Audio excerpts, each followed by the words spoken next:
Petit déjeuner politique. Il est 7h44, c'est le petit déjeuner politique de Mathieu Orphelin, député du Maine-et-Loire. Oui, Mathieu Orphelin, bonjour. Bonjour à vous. Qu'est-ce que vous avez appris et compris de la conférence de presse hier après-midi, longue conférence de presse d'Édouard Philippe? C'était effectivement un format long qui permet d'aller dans le détail, de commencer à voir comment le déconfinement va se mettre en œuvre. On l'a vu de façon, ça va être très progressif. Ça a permis, je crois, d'expliquer cette date du 11 mai et surtout que après cette date, ce sera progressif, peut-être par région, par activité. On va continuer à progresser. Enfin, les petits commerces vont pouvoir rouvrir avec un certain nombre de précautions, notamment évidemment le respect des gestes barrières, le gel hydroalcoolique à l'entrée du magasin pour bien se laver les mains en entrant et en sortant. Donc voilà, beaucoup de choses intéressantes. Bien sûr, on aurait pu préférer qu'il y ait plus d'une journaliste présente, mais effectivement, dans l'ensemble, quelque chose d'intéressant qui montre qu'effectivement, on vivra, on va revenir à la normale, mais ce sera très progressif. Et puis, avec, par exemple, des masques.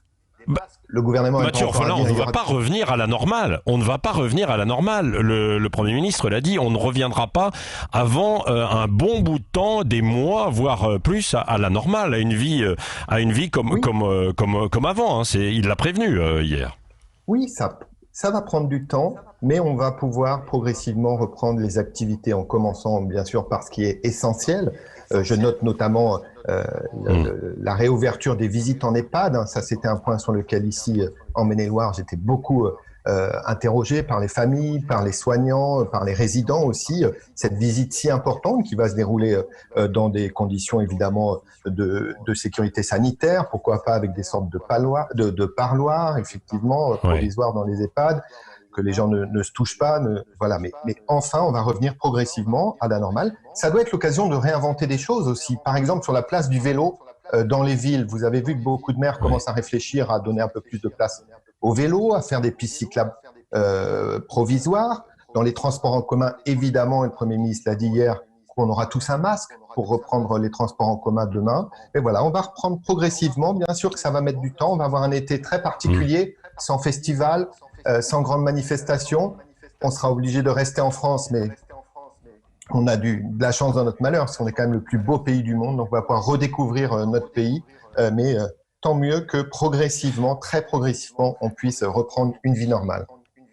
Oui, alors avec des masques, là il y a quand même un gros problème, c'est-à-dire que sur la production de masques et de masques spécifiques, on est quand même loin du compte aujourd'hui. Est-ce qu'il ne faudrait pas davantage mobiliser nos industriels? Je sais que vous vous adressez souvent au patron, on va en parler dans un instant. Est-ce qu'il ne faudrait pas qu'on aille plus loin encore sur ce sujet? Bien sûr, il faut renforcer notre production de masques. Vous savez, près d'Angers, ici, à Saint-Barthélemy d'Anjou, nous avons l'une des 4 usines qui en fabriquent en France. Et il y a eu un formidable élan de solidarité des entreprises de notre territoire qui ont prêté de la main-d'œuvre qualifiée à cette entreprise pour qu'elle puisse fonctionner 7 jours sur 7, 24 heures sur 24 pour produire des masques. Donc oui, produisons plus de masques. Il y a aussi tous les masques que les uns et les autres peuvent faire à domicile, ceux qui ont un peu de talent de couture, ou beaucoup d'associations aussi qui se mettent à fabriquer des masques peut-être avec un petit peu moins de protection, mais qui vont être beaucoup plus importants et beaucoup plus protecteurs que de sortir sans rien.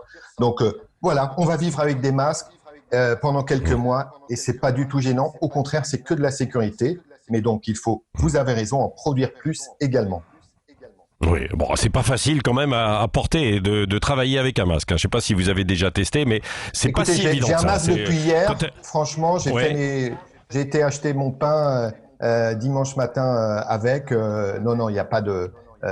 Non, mais on peut y arriver. Mais quand vous discutez, avec des gens qui l'utilisent en fait quotidiennement et pendant des heures et des heures, qui travaillent dans la grande distribution dans certains magasins, ils vous diront que si les masques ne sont pas justement un peu de qualité pour pouvoir respirer, c'est quand même extrêmement complexe. Qu'on l'utilise un quart d'heure par-ci par-là, c'est bien pour aller acheter son pain, mais c'est autre chose quand on travaille pendant 6-7 heures avec, parce que vous avez raison. Les meilleurs masques, les meilleurs masques pour les soignants et pour ceux qui l'utilisent toute la journée. Notamment, je salue toutes les caissières qui effectivement sont au front aujourd'hui. Oui, la réouverture des écoles le 11 mai, progressivement, alors on n'a pas encore bien compris comment, vous y êtes favorable ou pas? Sur le principe que les élèves puissent progressivement retrouver le chemin de l'école, du collège, du lycée, oui, c'est une bonne chose, notamment pour les élèves qui sont le plus en situation de difficulté scolaire, qui n'ont pas forcément les familles derrière pour vérifier tous les jours que les travaux donnés par Internet sont bien réalisés. Donc oui, c'est bien. Maintenant, écoutons les professeurs, écoutons les parents d'élèves, écoutons les élèves pour imaginer tous ensemble comment tout ça doit se faire. Est-ce que ça doit être par tout petit groupe? Est-ce que ça doit être par alternance, par exemple une semaine sur deux, ou réservé aux élèves qui sont le plus en difficulté pour consolider les acquis pédagogiques? Tout ça, je le dis au gouvernement, de bien associer l'ensemble des parties prenantes pour trouver la meilleure solution. Et je vais vous dire, la meilleure solution, elle n'est pas forcément uniforme sur le territoire. C'est pas la même chose non plus pour une école primaire ou pour un lycée. Donc, faisons confiance aux acteurs pédagogiques, aux équipes pédagogiques. Ils vont trouver eux aussi la bonne solution. Oui, bon, donc il ne faudra pas rendre cette reprise des cours obligatoire, quoi. En revanche, juste d'une précision sur le masque, là, vous êtes pour qu'il soit obligatoire quand même ou pas, le port du masque? Moi, je trouve que plus il sera généralisé, mieux on arrivera à sortir rapidement de cette crise. C'est l'impression que j'ai. C'est pareil sur les tests. Hein. Je trouve très bien qu'enfin le gouvernement ait des objectifs très forts, 500 000 tests par semaine dès la mi-mai. Tout ça, c'est important. Il faut plus de masques, il faut plus de tests pour réussir à faire cette sortie du confinement sur la durée la plus courte possible. Oui. Venons-en à votre lettre. Vous avez écrit au patron, à différentes organisations ces derniers jours, parce que vous dites que il profite un peu de la crise pour refuser, se défausser de certaines obligations qui étaient prévues, notamment sur la transition écologique, et puis que par ailleurs, ils font pression pour qu'il y ait une reprise des activités le 11 mai. Effectivement, moi je suis comme les organisations qui représentent nos entreprises, évidemment, avec eux et avec tout notre pays pour protéger nos emplois, protéger nos savoir-faire. Donc là-dessus, il n'y a aucune ambiguïté. D'ailleurs, l'État fait un effort remarquable aujourd'hui, plusieurs dizaines de milliards d'euros pour accompagner le chômage partiel, pour le fonds de solidarité, etc. Donc l'État fait beaucoup de choses pour les entreprises aujourd'hui. Et j'ai été très surpris de découvrir, d'avoir un certain nombre d'informations la semaine dernière qui montraient que par exemple, le MEDEF avait profité de la crise du coronavirus pour écrire la semaine dernière à la ministre de l'écologie et de la solidarité pour lui demander de revenir sur un certain nombre de lois qui avaient été pourtant votées il y a seulement quelques mois, la loi mobilité, la loi énergie-climat, et demandant au gouvernement d'abaisser cette ambition dans la transition écologique et solidaire. C'est-à-dire très précisément sur quelques exemples alors qui touchent le alors c'est très compliqué parce que je n'ai pas ce courrier et c'est ce que je demande au MEDEF aujourd'hui, de dire attendez, vos actions de lobbying pour contrer la transition écologique, pour baisser l'ambition de la transition écologique, ces réunions que vous faites, ces courriers que vous envoyez sans qu'ils soient rendus publics ne me semblent pas compatibles avec notre démocratie. Ces formes de lobbying sont tout à fait inacceptables et je demande aujourd'hui effectivement, j'écris au président du MEDEF ce matin pour qu'il rende public le courrier qu'il a envoyé à Elisabeth Borne la semaine dernière pour que tout le monde, les citoyens, les responsables politiques puissent se rendre compte des demandes inacceptables du MEDEF. Bien sûr, moi, je suis comme eux pour préserver nos emplois, nos savoir-faire, mais se tromper de combat et penser qu'en abaissant l'ambition sur la transition écologique, on va préserver de l'emploi, c'est évidemment une vision du passé. Et je voudrais faire comprendre au MEDEF, mais aussi à 3 autres organisations professionnelles qui ont elles aussi fait pression sur les gouvernements ces derniers jours pour abaisser un certain nombre de réglementations, les émissions de CO2 des véhicules propres, les systèmes de compensation des émissions carbone du transport aérien, ou encore les grandes entreprises privées qui, elles aussi, ont a priori envoyé au gouvernement une synthèse de demandes complètement hallucinante pour baisser l'ambition sur la transition écologique. Je demande à ces syndicats professionnels de rendre tous ces échanges publics afin que tout le monde puisse voir en toute transparence à quoi jouent aujourd'hui certaines organisations professionnelles. Mathieu Orphelin, on peut comprendre qu'il y ait peut-être une demande de report, puisque aujourd'hui ces entreprises sont en difficulté, ça vous le comprenez? Regardez, prenez le cas des constructeurs automobiles, une industrie qui est fortement soutenue par l'État aujourd'hui. On a 2 constructeurs français leaders. On va sans doute les accompagner encore beaucoup plus dans les semaines à venir avec, pourquoi pas, même un investissement capital de l'État pour sauver ces entreprises.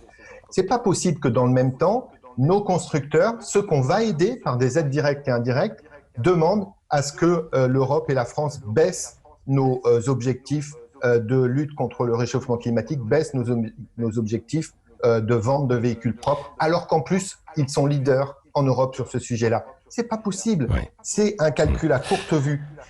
Se battre pour la transition écologique, c'est aussi se battre pour l'emploi durable. On ne fera pas de business dans un monde dévasté. Et donc, la rentabilité de nos constructeurs automobiles aujourd'hui et demain, c'est de s'engager beaucoup plus fortement que ce qu'ils font aujourd'hui sur la promotion des véhicules propres. Je suis désolé que si c'est juste écouler les stocks de SUV ou de véhicules très polluants, c'est pas la bonne stratégie économique pour nos constructeurs. Oui, et Mathieu Orphelin, à propos de business, comme vous en parlez à l'instant, il faut revoir aussi les choses avec la Chine, notamment dans les relations commerciales, après ce qui vient de se passer. En tout cas, c'est à nous de tirer le bilan, effectivement, à la sortie de cette crise.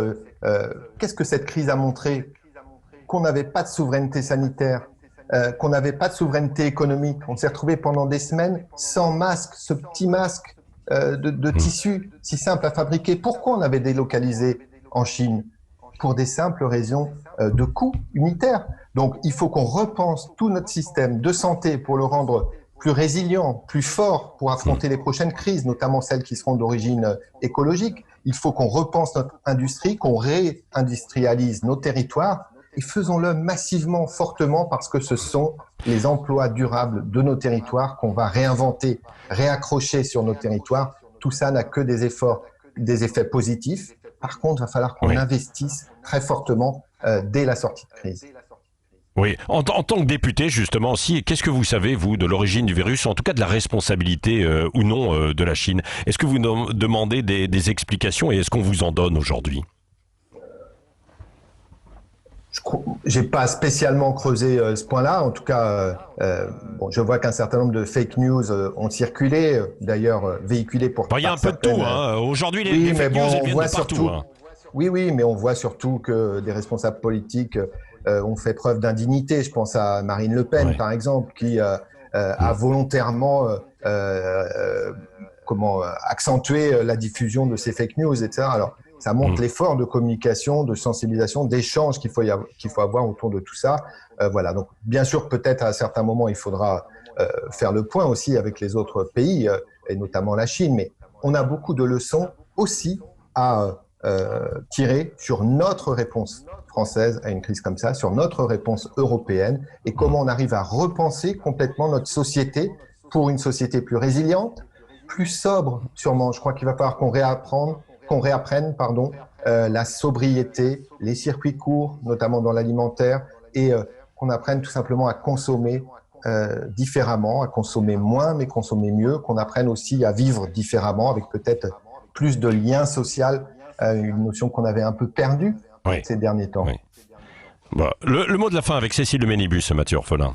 Cécile. Oui, je vais revenir, Mathieu Orphelin, bonjour, je vais revenir sur la réouverture des écoles. François Bayrou a dit que le président du MoDem, un droit de retrait des enseignants ne serait pas civique, selon lui. Vous en pensez quoi, vous?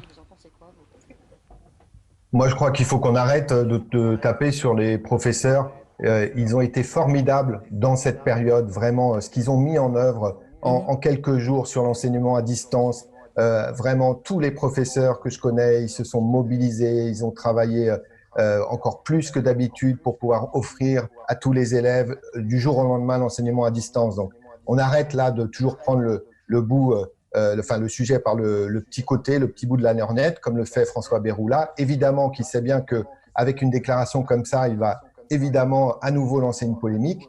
Ça n'est pas mon style. Je crois qu'aujourd'hui, reconnaissons tout le travail qui a été fait par les enseignants et puis travaillons avec eux en leur faisant confiance. La France ne fait pas assez confiance sur le terrain à ses enseignants. C'est pas la peine que tout soit décidé à Paris ou à Pau, mais voilà, laissons aux équipes pédagogiques la possibilité d'imaginer concrètement comment cette reprise va se faire sur le terrain et arrêtons de taper sur les profs, s'il vous plaît, dans notre pays.